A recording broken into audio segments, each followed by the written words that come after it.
Berserk and the Band of the Hawk was released on PC, PS4, PS3, and Vita in 2017, and is part of a genre of video games we call warrior or musou games.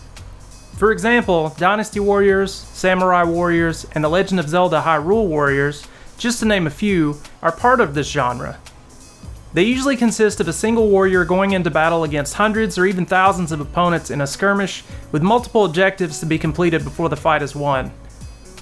There are multiple enemy types like your standard foddered foot soldiers, bandits, thugs, band leaders, officers, and bosses.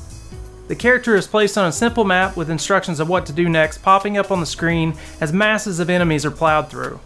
This states objectives such as kill all the enemies in a certain area, kill the remaining officers, destroy a certain object, rescue one of your friends, and etc. Making sure to pay attention to these objectives is key to being victorious. The gameplay is simple and straightforward, but not everyone's cup of tea. This style of game can get quite repetitive to say the least, and if you don't like doing the same things over and over, you're gonna have a bad time. With that being said, the game begins with the main protagonist Guts, who's a huge sword-wielding badass, and his journey from being a mercenary to quickly stumbling upon the Band of the Hawk, a group headed by Griffith, a strong, skilled, and charismatic leader. After being bested in battle by Griffith, Guts joins them on a campaign to achieve glory, and for Griffith to one day rule a kingdom. The game goes through all the epic battles that the Band of the Hawk encounter, with each one becoming increasingly more difficult. You can play as several different characters in the story mode of the game for certain missions, and unlock even more of them as you progress, even certain boss characters. Each battle fought gives experience and levels up the character, giving them new abilities and better stats. In addition to that, items and equipment are received for defeating officers in battle.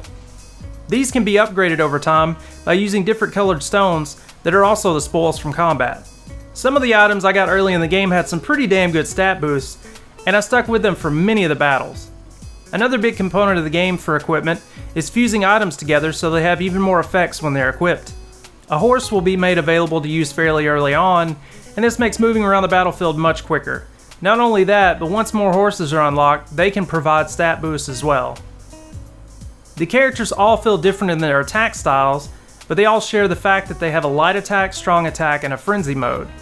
When frenzy mode is activated, enemies that are killed will give lost souls that are used to fill up a death blow gauge. Once this is full, it will start to flash and give the ability to unleash a super powerful attack that does massive damage. The area of effect is nice in size and will kill a shocking amount of nearby enemies in one attack. However, this death blow has to be done before the frenzy mode gauge is depleted. If there are enough enemies around to kill, then it is possible to be able to do more than one death blow in one frenzy bar, which can turn the tide of a battle very quickly. Frenzy bars can also be stored for a longer amount of time so that when they are finally unleashed, more damage can be done. There is also a dodge that is very useful and can be chained in with certain attacks so that it is possible to dodge and then attack afterwards. As the characters level up, they gain new combo chains, so that gives a lot more combat options along the way. Strong attacks can be charged too, and that's perfect for big crowds that are needed out of the way fast. There is a block button that blocks frontal assaults as well as resets the camera to what's in front of the player. Lastly, there's a lock-on option that is useful when dealing with bosses and officers. They have a little crosshair beside their names and it will indicate if you're locked on or not. This helps with dodging and keeping track of them when things get hectic. This can be a little bit wonky though and cause the camera to become disorienting. Later in the game, officers and special enemies will get frenzy mode attacks that can be very damaging, so watching for certain patterns makes a huge difference.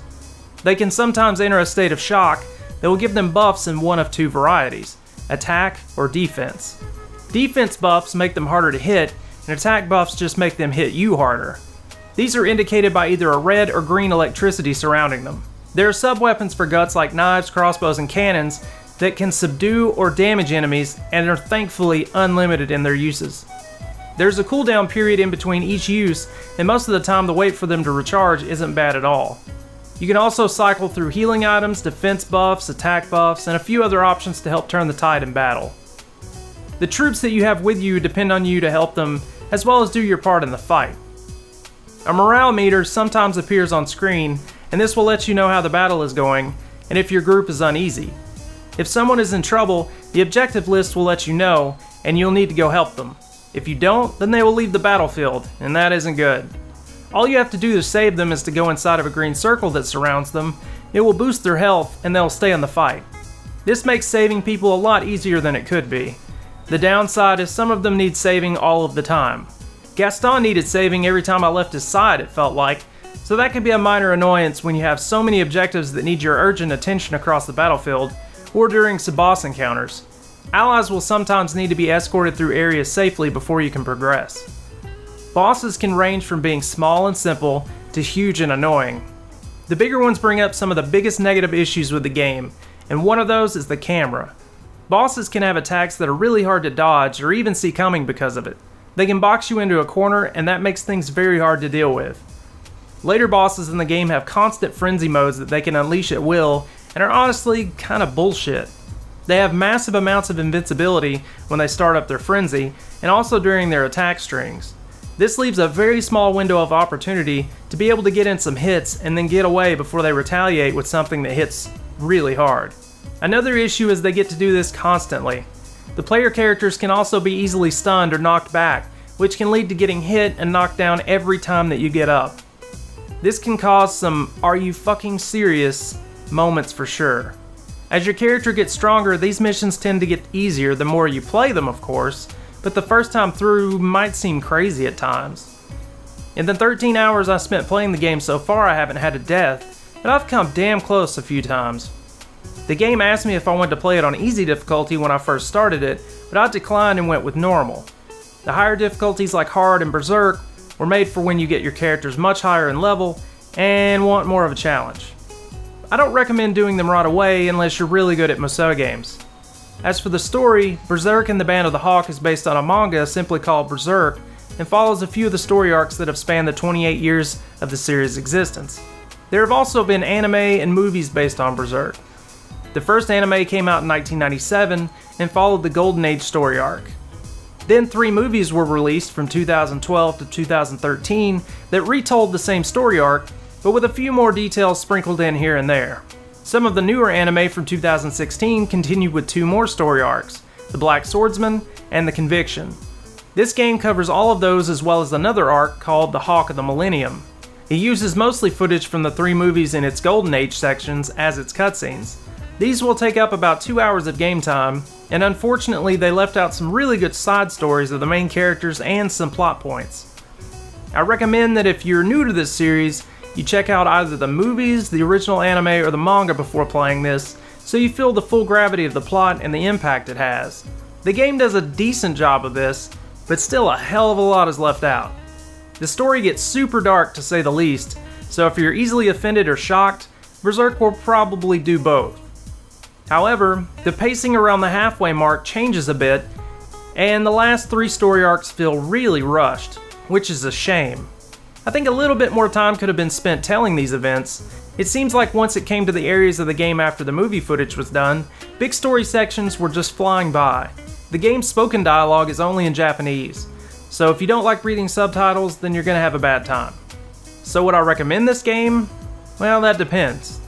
If you're a Berserk fan and don't mind repetitive gameplay, then yes, but this game is seriously very repetitive. Like, very. And also frustrating at times with the occasional camera and balancing issues. But it is probably the best of the 3 Berserk video games that are available in my opinion. Is it worth the current full price? Well, there is around a 15-hour story mode, an Endless Eclipse mode, which is a roguelike endurance mode of sorts, and also free mode, which lets you play the scenarios with any character. Getting 100% of the game finished always takes a really long time when it comes to these titles because of the collectibles and beating higher difficulties, so it's a long journey for sure. The downside is there aren't nearly as many characters to unlock as there are in these games usually, and most of the time you'll just be playing as Guts. So for those of you that aren't sure about it, then I would just say wait for a sale. It doesn't break any new ground with its gameplay, and it's a pretty average action game, but it applies the Musou formula to a great story. I just wish that it didn't feel so rushed.